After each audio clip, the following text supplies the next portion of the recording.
All right, welcome everyone to the Tuesday, February 17th regular voting meeting for Murraysville Council. I'll call it to order.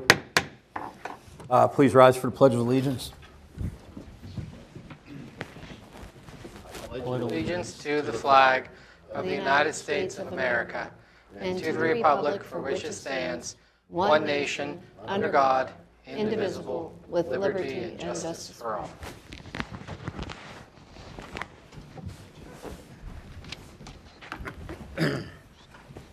All right, can we get a roll call? Mr. Corns? Here. Mr. Lemack? Here. Mr. Diakopoulos? Here. Mr. Olszewski? Mr. McKenna? Here. Mr. Miller? Here. Mrs. Ling? Present. Mayor Dice? Here.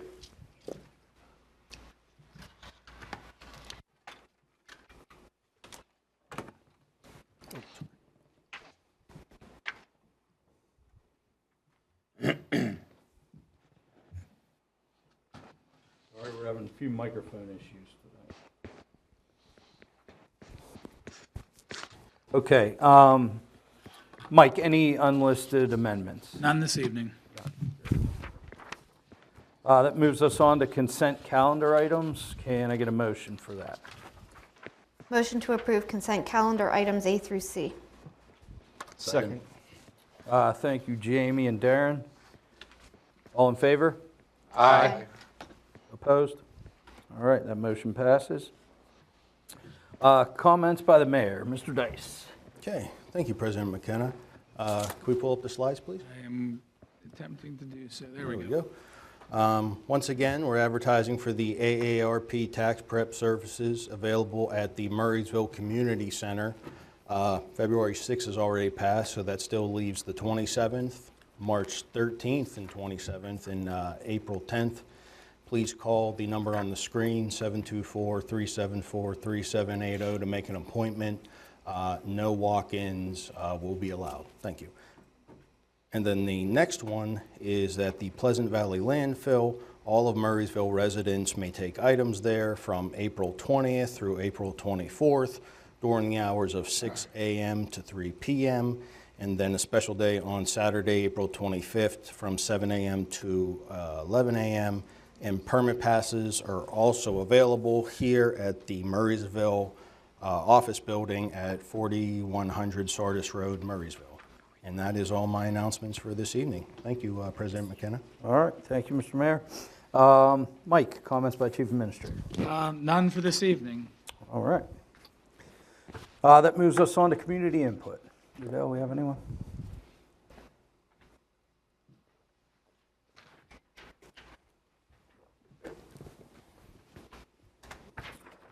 All right, we have first Betty Carlson. And if you don't mind, just state your name and address for the record, please. It's okay. Sorry, I'm vertically challenged. So, okay, I'm Betty Carlson, and I live on Turnberry Court in Murraysville.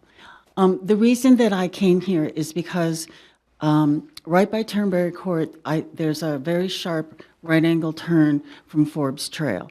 There is a parking stop sign, at the bottom of Forbes Trail. Nobody stops there. And the problem is that's a school bus stop right there. And there's about 7 to 9 children that get on there.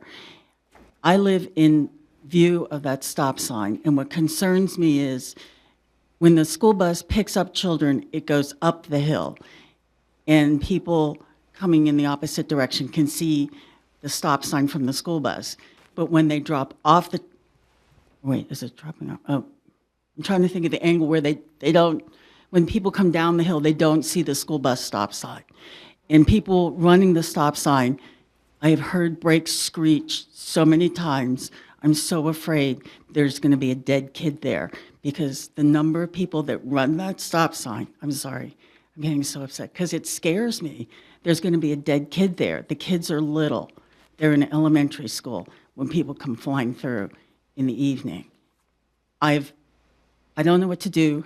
There used to be a policeman that would sit on Turnberry Court, but the people who live on the corner took down their pine trees, so he can't hide behind it anymore. So people see him. And so there's no longer a policeman that sits there. I can tell you, if you run the stop sign and you don't have a seatbelt on, it's a $125 fine. But he's not there anymore. I can tell you, people don't even slow down. They just fly right through it. No brake lights, nothing. I'm terrified. Okay. My suggestion is, I don't know how many people drive through, I think it's Corporate 1 Oxford in Monroeville. They have double speed bumps, so it forces you to slow down.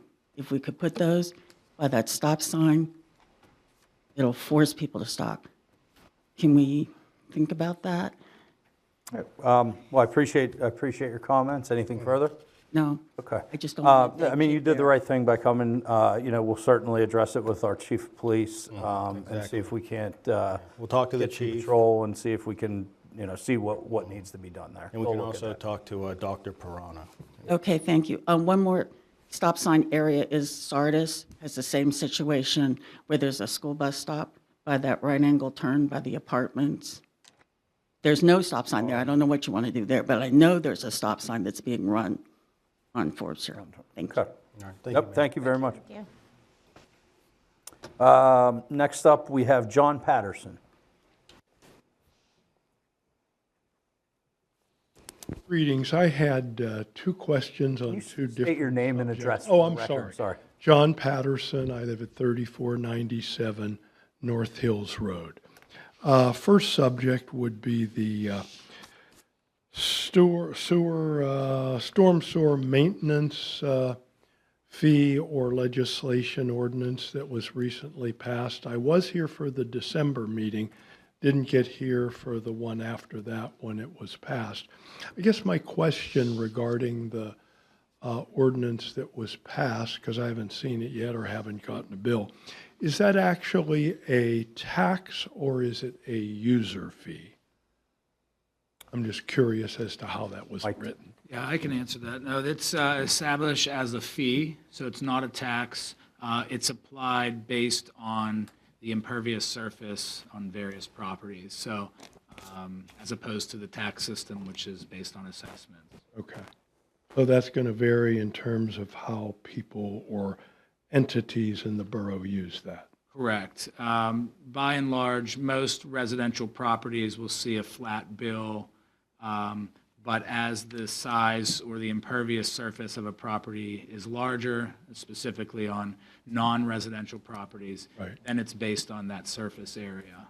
Okay. It's a So it's a fee. calculation, yes. Okay. All right. Next question is regarding the hiring of a policeman. I think, again, it was at the same meeting I attended last year where it was mentioned that a policeman would be hired. And I believe that the total package for the policeman, the car, and everything else would be $500,000. I think I heard that correctly. Maybe I didn't. So could you maybe enlighten me on what the total package for hiring a policeman would be and Certainly anything less that than goes along with it? But Yeah, no, I could certainly, it would be less than that. I'm not quite sure what you're referring to. There may have been some discussion in conjunction with the budget and the overall department. But an individual officer obviously receives a salary that's set by contract and the various benefits that go along with that. But when we make a new hire, we don't purchase a new vehicle in conjunction with that hire or anything like that. So the vehicle or anything else related would be separate from the hire itself. But the officer would receive certainly a salary and benefits according to the collective bargaining agreement that we have in place. Oh, I misunderstood something when I Yeah, thought it may have been in $500,000. conjunction With with the our budget. discussion, because I kind of vaguely recall some of that coming up. Most of that discussion, probably at the end of the year, related to just the budget in general, and what we were doing, some of the improvements and some of the other items that were taking place in the police department, just generally. Okay. All right. Thank you. Thank you very much. Thank you, sir. Just for the good of the order, does anyone else want to speak for community input? All right. That moves us on to liaison comments and committee reports. Eli, we'll start down with you. No, nothing for the pension committee. All right. The Planning Commission will meet next month on the 10th of March. Okay. The FTMSA meets this Thursday, so I'll have a report next time. School board meets tomorrow, February 18th, and the Parks and Rec Foundation had not had a meeting since last time. Medic 1 meets this Thursday, the 19th. Parks and Recreation, I did attend a meeting virtually. Nothing really to report there. They're working on coming up on spring here, so the next things will be around Easter and then into the spring season, which is going to get busy for them. So they've just been patrolling trails and parks and stuff just to kind of see what's needed out there. That's it. All right. That moves us on to workshop items. We have 9A. Let's see. That is the discussion regarding solar farm and/or solar installation ordinances. Mike? Yes, and in some ways, this item in conjunction with item 9B may be discussed kind of simultaneously because they are both ordinances that may impact our zoning. So the reason that this item is on the agenda was to present the topic to council and see if there is an interest in developing an ordinance that would regulate solar farms and large-scale solar installations within the municipality. Currently, we do not have an ordinance, whether standalone or by virtue of our zoning, that regulates a large-scale solar farm or a large-scale solar operation. Nor do we have language as it relates to even smaller residential installations as well. So that also could be something that we do in conjunction with this topic. But it was placed on the agenda as a workshop item simply to have some discussion with council to see if you do have an interest in considering putting an ordinance together and considering it for adoption.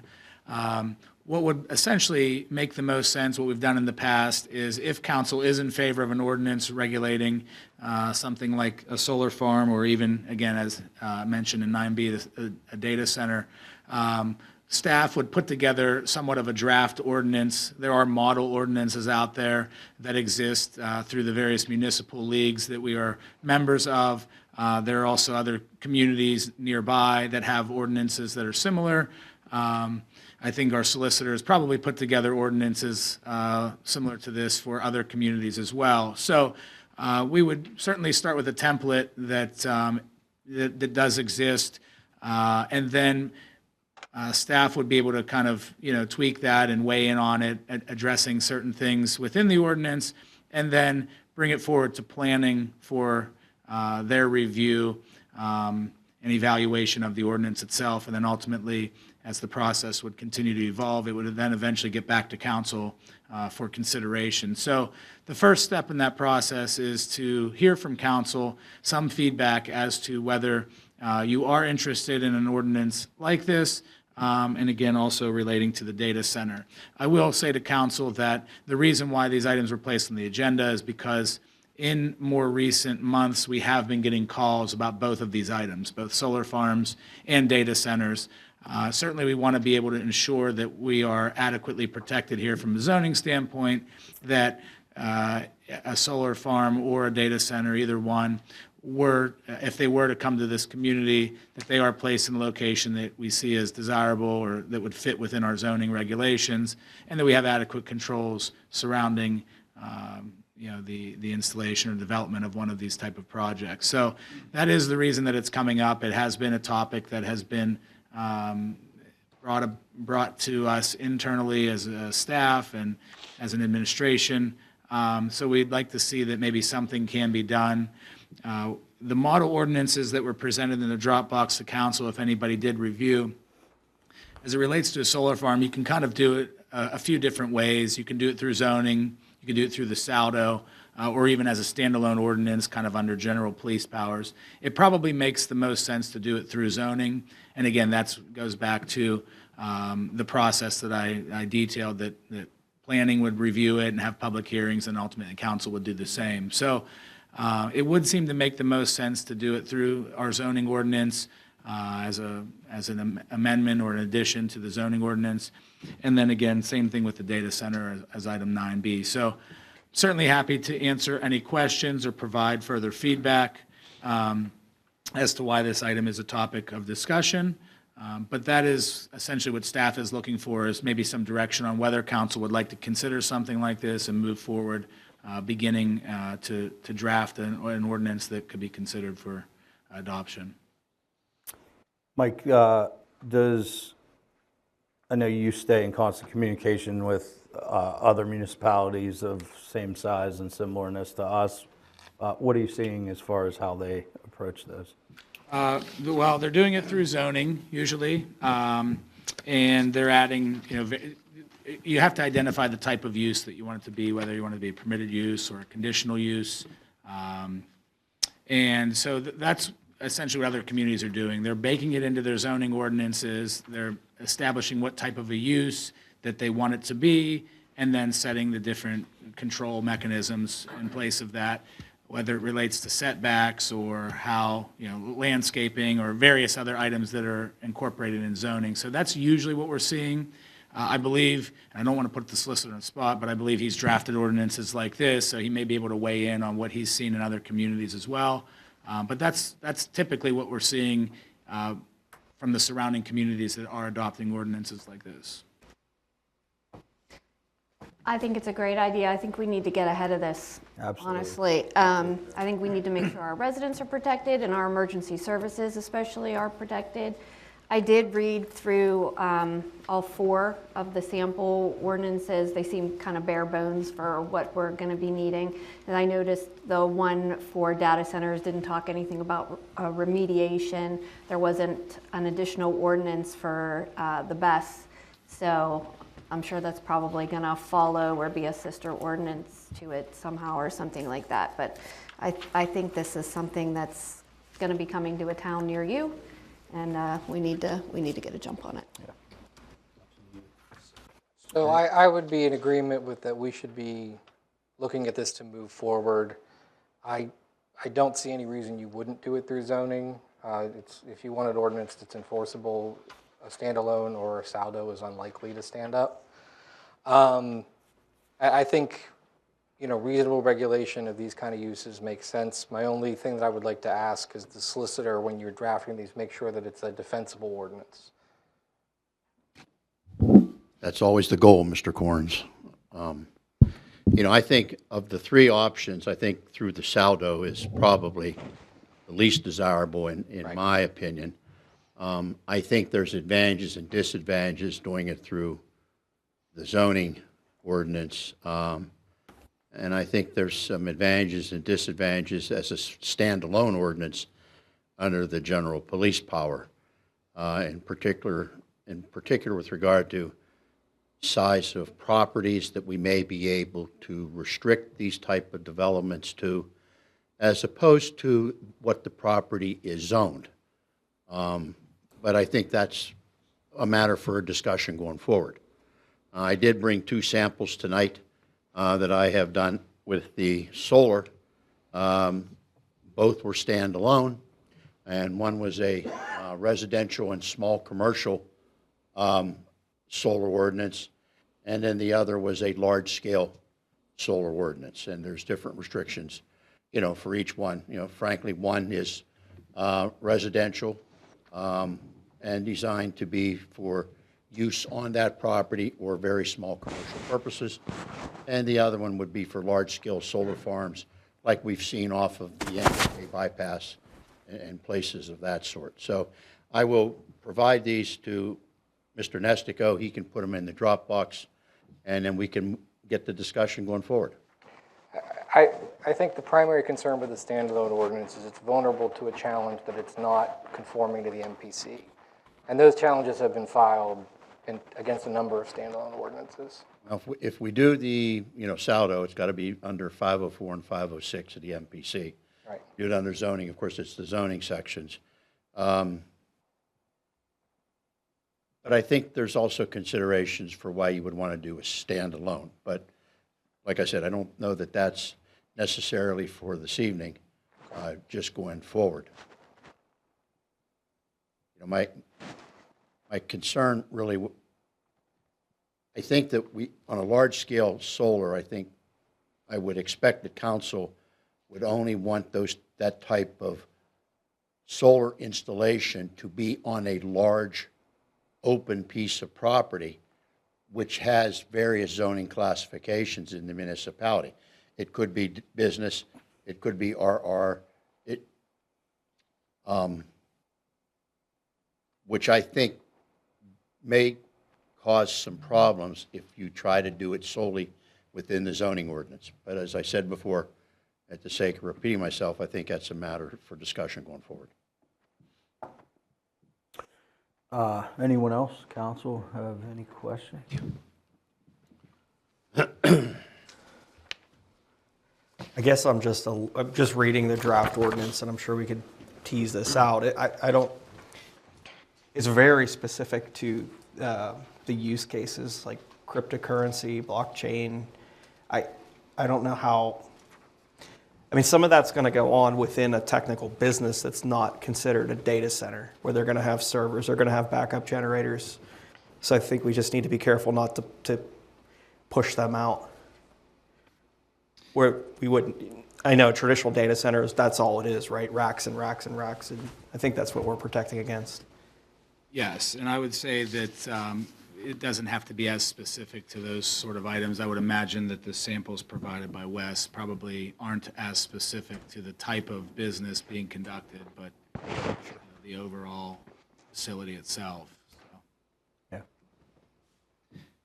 No, I just, I think it's important that we get this discussion going, and I think it's definitely both sides, the solar and the data center, is something we need to get ahead of, because, you're reading and hearing a lot about it across the whole country, that we're seeing that.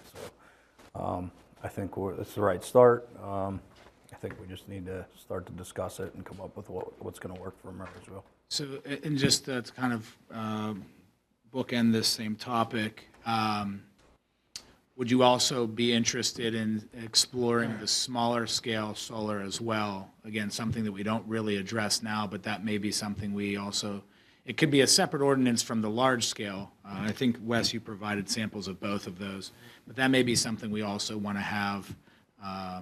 We could explore that as well. Is that separate from residential?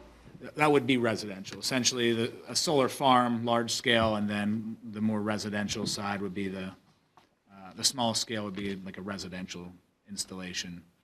Again, we don't have a lot on that right now, so it may make sense to explore both. I think if you're going to look at it, As it's we probably go through smart the to look at both of them. And I think Mrs. Ling mentioned the battery energy storage systems. If we're going to be doing this kind of ordinance, it's probably worth doing. I oftentimes see those three ordinances together: solar, data center, and BESS. So if it pleases council, I think what we would do then is staff can start to work with the solicitor to put something together, which would be a draft version that would then go to Planning Commission for their review in the public hearing process, and kind of start it there, get their feedback as well, and then ultimately it would wind up back here. But it's typically the process for zoning amendment of any sort, and so I think that's, if council is supportive of that idea, that's what we would start to do, is build it out and then get it in front of planning to start the review process. Okay. Sounds good. Yep, I think it's a good plan. All right, that takes us through administration. Nothing under engineering. Sorry, Council President, if I may, just to be sure, the data center was kind of the second item on that list.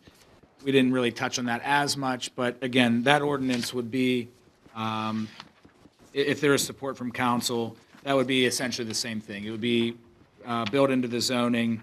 The sample that was provided addressed things not only with the definition and the use, but also, landscaping, screening, noise and vibration, which again, we have some standalone ordinances that they would have to comply with, all the way down to emergency management and even the aesthetics and parking at those particular facilities. So again, if council wants to have further discussion on the data center topic, we can do that. But again, I think that's something that we would follow the same process. Staff would work with the solicitor to put something together and then also work that through planning and ultimately come back as well. Yeah, sorry, I didn't mean to jump over that. that's okay. And I just assumed we were talking. So we can develop through the staff and the solicitor, start to develop on all three of those possible areas, the data center, the solar, and the battery,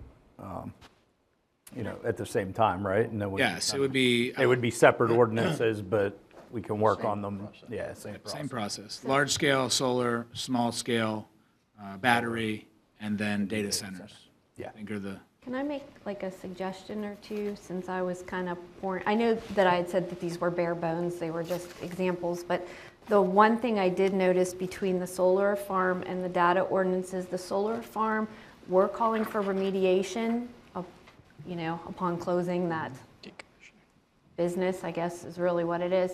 And I would ask that maybe we also include that within the data center. I know that wasn't in there. And then that's all, I guess. I'll tell you the rest of my stuff when we get there. Good point, though. Very good point. Yeah. Okay. All right. Move Thank from you. there. Nothing under engineering, nothing under community development, public works and parks. That moves us on to our action items. For administration, 13A. So this is going to be a motion to appoint to that FTMSA board. Are we making a motion and nominations come out? Is that how? I believe that the process would be that whoever is making the motion would indicate who they wish to have appointed to the seat, and then at that point, a vote would decide whether that passes or fails. Okay. Should it fail, then certainly another individual could then be named. Okay, can I get a motion for 13A? I'd like to make a motion to appoint Joseph Bell to the FTMSA board, said term to expire December 31, 2030. I'll second. All right, thank you, Jason and Michael. Should we do roll call, I guess, probably on this, or? You could, Yeah, can we do a roll call vote? Mr. Corns? Yes. Mr. Lemak? Yes. Mr. Diakopoulos? Yes. Mr. McKenna? Yes. Mr. Miller? Yes. Mrs. Ling? Yes. All right, that motion passes. Moves us on to 13B. Can I get a motion? Motion to authorize approval of the 2025 Volunteer Service Credit Program notarized eligibility list for Murraysville Volunteer Fire Company and White Valley Volunteer Fire Company. Thank you, Jamie and Darren. Mike? Yes, and I apologize. I'm trying to pull up the briefing here, but I'm having some sort of minor computer issues. 7 and 13. Yes. So essentially, thank you. Trying to move it over to the other monitor, but was advised we were having monitor issues. So nonetheless, with this item, the volunteer fire companies can submit a list of qualifying individuals who are eligible to receive a small tax credit. And the numbers for each company are listed in the briefing. I believe, as the solicitor mentioned, it was 7 from the one company, White Valley, and 13 from Murraysville. I could be mistaken with that. I can't see the screen up there, but it is typical with what we see year in and year out. That's pretty much a similar number of individuals that are seeking the credit. So if approved, as usually is, then these individuals will be provided a certification form, and then they can use that when filing their taxes to receive a small credit for their service. All right. Yeah, this is something I know we do every year. Okay, all in favor? Aye. Opposed? All right, that motion passes. And thank you to all those firemen for their service. That moves us to 13C. Can I get a motion? Motion to advertise ordinance number 1110-26, amending Murrysville Code, Chapter 210, Vehicles and Traffic, for the installation of a stop sign at School Road and North Hills Road. Second. Thank you, Michael and Jamie. Mike? Yes, so the municipality requested a traffic study at the intersection of School Road North and North Hills Road. The study was conducted, I believe, in late October of '25. The dates of that study are provided in the Dropbox. The study was conducted in accordance with the PA Code, the Federal Manual on Uniform Traffic Controls, the PA statutes, and also the related PennDOT references and guidance. Upon conducting the study, the traffic counts were reviewed, speed data, crash data, and even sight distances. The study essentially found that traffic volumes are greater than the thresholds warranting a multi-way stop control. The crash data there revealed 14 total crashes over a 5-year period, including 5 of which were angle crashes within a 12-month period. Both of those then warrant, again, a stop signal.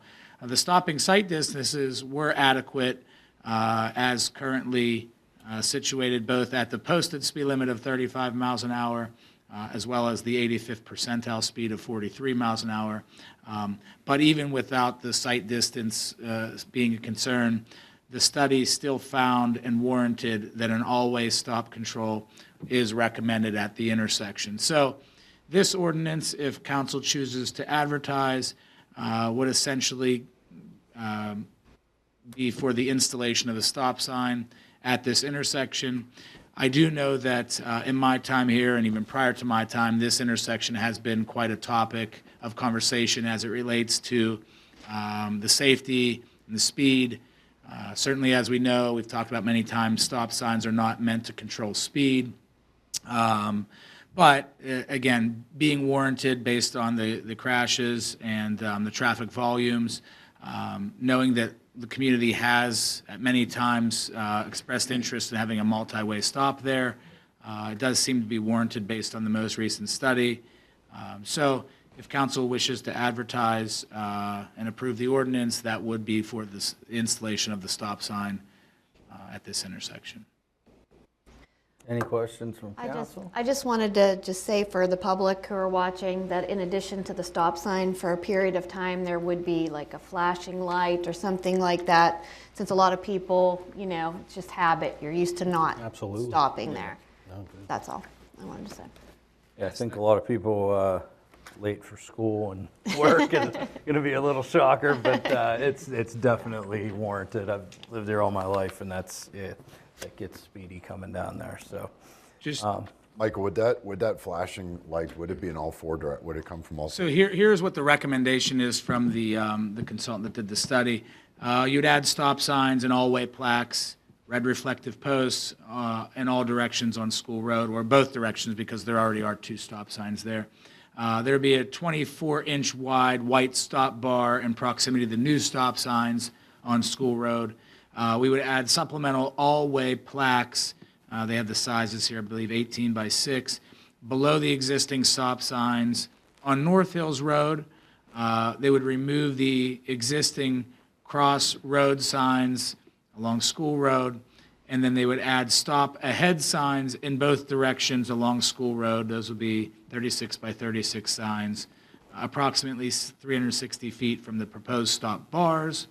And then for a period of at least 30 days, install temporary yellow flashers on the W3-1 advanced signs and temporary red flashers on the stop sign. So you'd have the yellow flashers as you approach, and then the red flashers on the signs on School Road. Again, this suggests for a period of at least 30 days, certainly knowing that road and the speed and the volumes and the change that would be for our community, probably would make sense to keep it there longer. until there was a comfort level that the community is kind of adapted to the change that takes place. But at the very least, that is what the traffic engineer recommended for this location. Sounds very good. Any other questions from anyone? All right. All in favor? Aye. Opposed? All right, that motion passes. Moves us on to community development. Can I get a motion for 14A, please? Motion to authorize partial bond release in the amount of $827,030 to ensure completion of the Caliber Collision development. Mike? Yes, so this item is for the Caliber Collision project. The bond being held as a total amount of $909,000 and some change. The developer is requesting a release of $827,000 for the current completion. The engineer has reviewed this and this request and recommends the release of that amount. There would still remain $82,703 for the completion of the project. I think there's one outstanding item there. So most of the project is completed, as I think we are aware, driving by and seeing it quite often. But there is still one outstanding item, and so the remaining amount will be held to ensure completion of that. What is that remaining item? It's for a fire hydrant at the corner intersection. Any questions on this from council? All right, all in favor? Aye. Opposed? All right, that motion passes. That bond is released. That moves us on to 15A. Can I get a motion?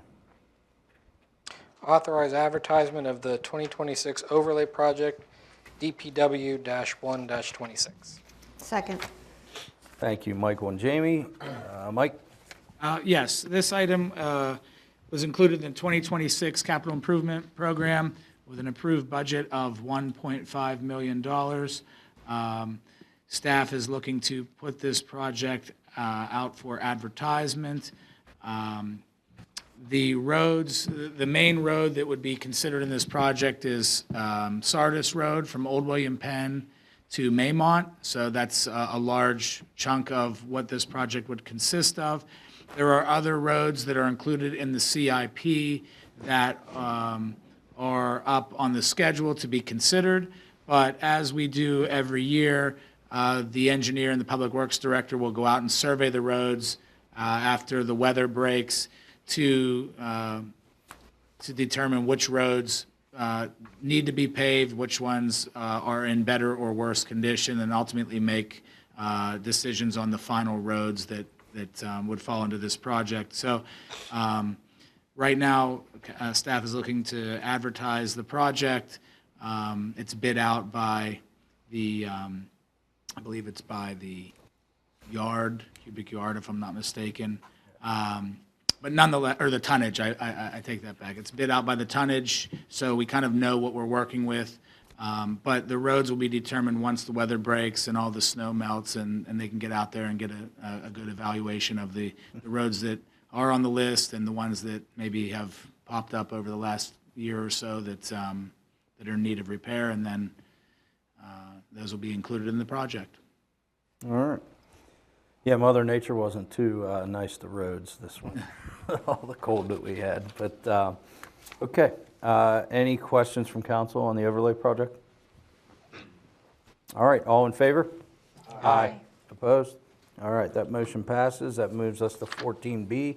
Can I get a motion? Motion to authorize advertisement of the 2026 crack sealing program, project, DPW-4-26. Second. All right, thanks, Darren and Mike. This one's pretty straightforward. It's a small project included in the CIP with an approved budget of $30,000. They seal the cracks of the existing asphalt, trying to extend the life of various roads in the community. For this year, the crack sealing program would include Old William Penn between Export and Delmont. So that's where the project would take place. All right, any questions from council on that? All right, all in favor? Aye. Opposed? All right, that motion passes. Motion for 15C, please. I'd like to make a motion to authorize advertisement of the Chambers Park paving project, DPW 5-26. Second. Mike? Yes, this item was included in the 2025 CIP. It carried over to this year. The approved budget was $210,000 for the overall project there at Chambers Park. To date, only $32,000 has been expended for the reconstruction. A portion of that remainder will be used for this paving. So this would be essentially a thin layer of asphalt on the tennis court surface. There's still other work to be done after that, including the painting, fencing, things like that. But this is kind of the next phase in the project. We do know that some of the neighbors there are getting a little bit antsy and maybe frustrated because it has been an ongoing project over a couple years. We do want to try to continue to get things moving along. So the advertising for this project would be put out to bid sometime in late March, and we'd hope to get bids back shortly thereafter. And the paving would likely take place sometime, we're hoping, as early as mid-June. And again, based on the frustration from some of the neighbors there, I know that may not sound desirable to them, but we're trying to move things along as quickly as we can. So we got to wait for weather, and we got to wait for asphalt and other things to get moving. And so as soon as we get into the spring, we'll get this rolling and hopefully get a contractor out there in the early part of the summer. Is that for the parking lot and the tennis court? This is just for the tennis court. Once the tennis court is done, then they would do, of course, painting. We'd have to put out a project for the fencing, and then the parking lot is a separate issue. So we're kind of taking them piece by piece, hoping that Public Works can assist with some of that. But again, everything with Public Works kind of relates to the demand with other items. Right. And in the wintertime, it's, of course, snow removal and things like that. And then as you get in the summer, it's the parks and it's paving programs. So we try to fit it in as best we can. Yeah, well, that facility was a mess. They've really worked hard on getting there. We're starting to get there, so. They are. They know there's some pressure from the community. They're trying everything they can to move it along. Yep, we'll get it moving. Okay, any questions from council on that? All in favor? Aye. Opposed? All right, that motion passes. Nothing under Public Works and Parks, nothing under old business. Any new business? We are going to have a brief executive session. There will not be any action coming out of that, correct? Correct. One legal matter. We'll be talking about at least public safety and labor issue. Yeah. Yep, thank you. Yep. And action items, nothing, so one more motion. Motion to adjourn. All right, thank you, Jamie and Eli. All in favor? Aye. All right. Meeting adjourned.